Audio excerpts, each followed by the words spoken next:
महिला विरोधी तो ये है, क्योंकि मैं इसके बाद अब बात करना चाहती हूं हटकर पश्चिम बंगाल। पश्चिम बंगाल में देखिए कि बड़ा मजेदार एक घटना हुई है जिसमें भारतीय जनता पार्टी का जो चेहरा है वो देखने को मिला है। और मैं ये क्यों कह रही हूं कि उनका चेहरा देखने को मिला है, मैं आपको बताती हूँ। आज पश्चिम बंगाल में शुवेंदु अधिकारी जो तृणमूल कांग्रेस में थे और उनके ऊपर नारदा स्कैम हुआ था, तो उसकी वीडियो बनी थी, याद है ना आपको? जैसे हरीश रावत के ऊपर वीडियो बनी थी, ठीक वैसे ही एक वीडियो बनी थी टीएमसी नेता और विधायक शुवेंदु अधिकारी के ऊपर। उसके बाद शुवेंदु अधिकारी, उनका भाई भी शायद विधायक और उनके पिताजी तो सांसद है, सबने छोड़ दिए अब टीएमसी। क्यों छोड़ी है वो तो आप जानते हैं। और इनके यहाँ तो कोबरा है, बस ये कोबरा और बिच्छू की तो पार्टी है। कोबरा बिच्छू ऐसे ही तो भाषा का इस्तेमाल करते हैं। वैसे क्या कर सकते हैं, इनके जो इंस्पिरेशन है वो तो प्रधानमंत्री है ना, तो ऐसी भाषा इनके यहाँ चलती है।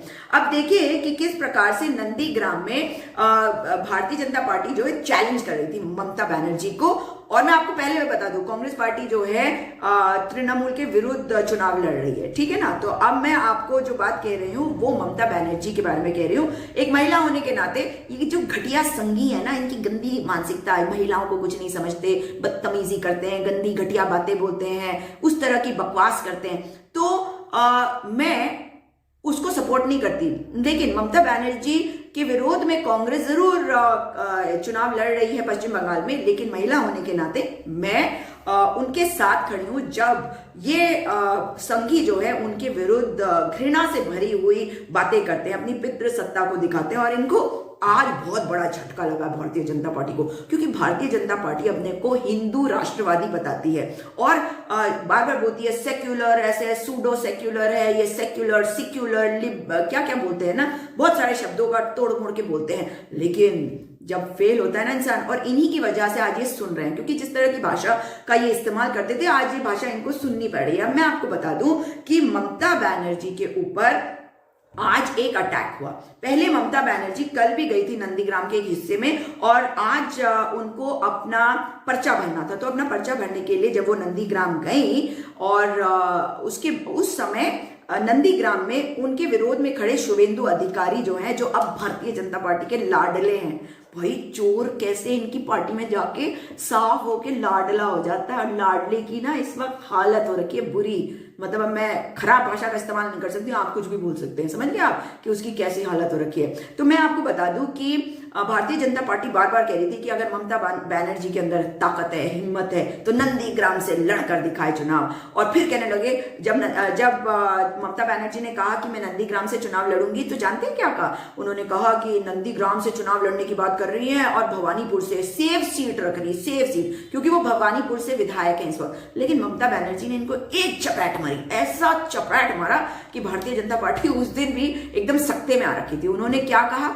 उन्होंने कहा कि नहीं, मैं भवानीपुर से नहीं लड़ रही, मैं सेफ सीट की बात ही नहीं कर रही, 2 सीट से नहीं लड़ूंगी, एक ही सीट से लड़ूंगी और नंदीग्राम से लड़ूंगी। यानी कि भारतीय जनता पार्टी का चैलेंज उन्होंने स्वीकार कर दिया। फिर भारतीय जनता पार्टी दोगली है ना और धोखेबाज है, ये पीठ में छुरा घूंपने वाली पार्टी है। जैसे इन्होंने अंग्रेजों के साथ मिलकर भारत छोड़ो आंदोलन को खत्म करने की कोशिश करी थी, ये वो पार्टी है, ये दगाबाजों की, ये अंग्रेजों की पिट्ठू पार्टी है। ये पिट्ठू है, आज भी चीनियों के पिट्ठू हैं, ये सच्चाई यही है। अब देखिए कि किस, आपने देखा नहीं हमारे प्रधानमंत्री को कैसे गले पड़ते हैं जब वो दिखता है कौन, ट्रंप, और ट्रंप को कैसे जूते मार के निकाले उसके लोगों ने, देखा ना आपने? इजराइल के नेतान्याहू, उसको भी जाके गले पड़ रहा। और जब अगर अपनी संसद में राहुल गांधी गले मिल रहे हैं, थोड़ा प्यार दे रहे हैं, वो नहीं चाहिए, क्योंकि नफरत भरी हुई, उन्हें नफरत भरे हुए लोगों के साथ गले लगने में मजे आते हैं। लेकिन अब आप देखिए कि क्या हुआ कि ममता बनर्जी जो है आज जब वहां पे गई तो शुवेंदु अधिकारी जो है अपने नए ऑफिस को इनॉग्रेट करने के लिए गया। कानून में एक चीज होती है मेंस रिया, मतलब कोई मोटिव तो होना चाहिए अगर कोई अटैक करता है। वहां पे अब क्या हुआ कि ममता बनर्जी जो है वो आज घायल हुई और मैं भगवान से प्रार्थना करती हूँ कि वो जल्द ठीक हो जाए और उनको ज्यादा चोट ना लगी हो। और ममता बनर्जी बहुत ही पेतीत है, मतलब ना बहुत ही छोटे साइज की पतली दुबली सी हैं और मुझे याद है कि बहुत हेल्दी होती थी और एक बार वो मतलब भूख हड़ताल पे चली गई थी बहुत दिनों के लिए। और मुझे याद है वो एस्प्लेनाड एक जगह है कलकत्ते में, वहां पे हुआ था और एकदम आंखों के सामने उनकी हेल्थ को डिटीरियोरेट होते हुए सबने देखा था। और आज भी हर मीडिया कर्मी ने कहा है कि उनके चेहरे पे दिख रहा था कि कितनी उन्हें तकलीफ हुई है। अब देखिए कि ममता बनर्जी ने, मैं उनकी पॉलिटिक्स को नहीं सब्सक्राइब करती हूँ, लेकिन ममता बनर्जी ने इनके फर्जी हिंदू राष्ट्रवाद को ध्वस्त कर दिया। कैसे किया उन्होंने? एक तो जब वो भाषण देती है तो वंदे मातरम जरूर कहती हैं और बहुत सारे चीजें वो बोलती है, भारत माता की जय भी बोलती हैं, तो वहां पे राष्ट्रवाद हो गया खत्म। अब आज ममता बनर्जी मंदिर मंदिर जा रही थी, एक मंदिर शीतला मंदिर, दुर्गा मंदिर, काली मंदिर, ये मंदिर वो मंदिर गई, और भाजपा जो है हो गई पागल।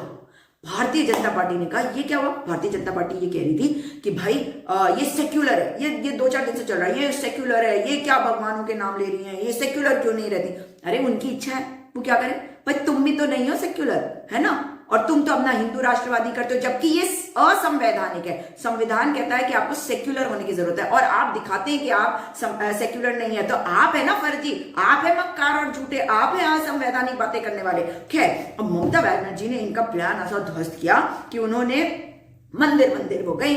आज सुबह जो है जब शुभेंदु और वो जो है वो मुस्लिम्स के लिए भी ठीक ठाक से बोलती हैं और एक ही मन से वो अगर हिंदू भगवानों का जयकारा करती है तो मुस्लिमों के लिए भी कुछ नारा देती हैं वो।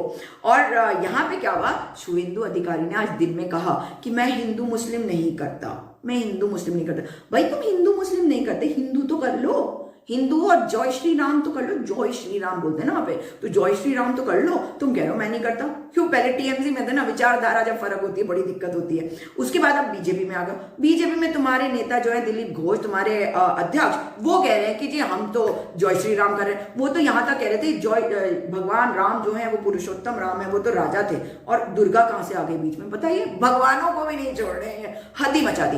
अब देखिए कि कितने घृणा से भरे हुए ये लोग हैं।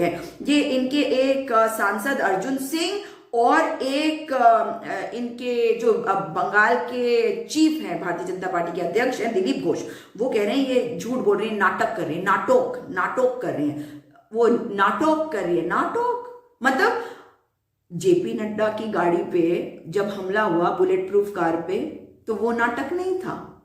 और जब ममता दीदी को चोट लगी तो अपनी घृणित मानसिकता, महिलाओं के प्रति जो घृणा है, पितृसत्ता तुम्हारे अंदर है, वो दिखा रहे हो।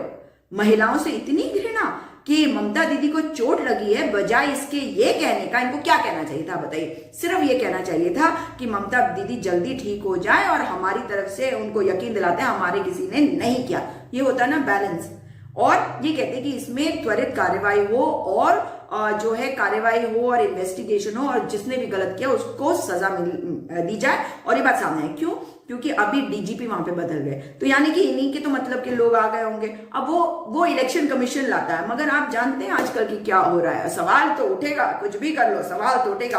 अब भारतीय जनता पार्टी जो है वो बौखला गई, इतनी बौखला गई कि ये सब बोलने के बजाय ये बोलने लगी नाटक है। और इन सब चीज का फायदा जो है बंगाल की जनता ममता दीदी को अवश्य देगी। ममता दीदी वैसे भी पहले भी जीती रही है, हर जिसे कहते हैं, आपको सर्वे में अगर आप देखेंगे तो केवल ममता दीदी जो है वो ही आगे चल रही है, उनकी तृणमूल कांग्रेस, और वो ही अकेली इस वक्त जिस प्रकार से विरोध कर रही है ना, जिस स्तर पे वो जा पाती हैं, वो शायद ही कोई और कर पा रहा है।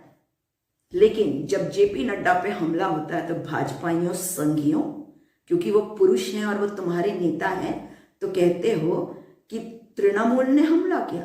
जब एक महिला को चोट लगती है तो कहते हो कि नाटक कर रही है। इसी बात पे मैं अपनी बात को समाप्त करूंगी, क्योंकि ये फर्जी हिंदू नहीं है, हिंदुत्ववादी हैं। हिंदू अगर होते तो वो देश को साथ लेकर चल सकते, लेकिन जो भारत को कांग्रेस मुक्त करने चले थे अब मुंह की खा रहे हैं। और कांग्रेस युक्त भाजपा भी अब टूट रही है, क्योंकि कांग्रेस युक्त करने चले थे। जो कांग्रेस का नहीं हो सका वो तुम्हारा क्या होगा? और तुम तो दीमक की तरह देश को खाने की सोच रहे थे, मगर ये देश तुमसे ज्यादा मजबूत है। किसान तुम्हारे सामने है, महिलाएं तुम्हारे सामने हैं, छात्र तुम्हारे सामने हैं, सिख तुम्हारे सामने हैं, और इस देश का बच्चा बच्चा तुम्हारा विरोध करेगा। और बड़ी खुशी होती है देखकर कि भारतीय जनता पार्टी ने अपने ऐसे 2 नेता बनाए हैं जो आखिर में पूरी भारतीय जनता पार्टी को जब वो जाएंगे, क्योंकि सदैव के लिए कोई नहीं रहता, और ये इस बात को समझ लीजिए कि कहीं पे भी चुनाव प्रचार होता है तो केवल 2 लोग होते हैं, उसके अलावा इनके पास एक व्यक्ति नहीं है, नेता तो छोड़ ही दीजिए। इसलिए इनका समय हो चुका है। आपके मैं कमेंट्स अवश्य पढ़ूंगी बाद में, मगर उत्तराखंड के लिए #TSR1 to TSR2 अवश्य चलाइएगा। और जिस प्रकार से महिलाओं के प्रति ये घृणा दिखा रहे हैं, समझ लीजिए कि पश्चिम बंगाल में ये नहीं आ रहे हैं। दोबारा मुलाकात होगी। नमस्कार, जय हिंद।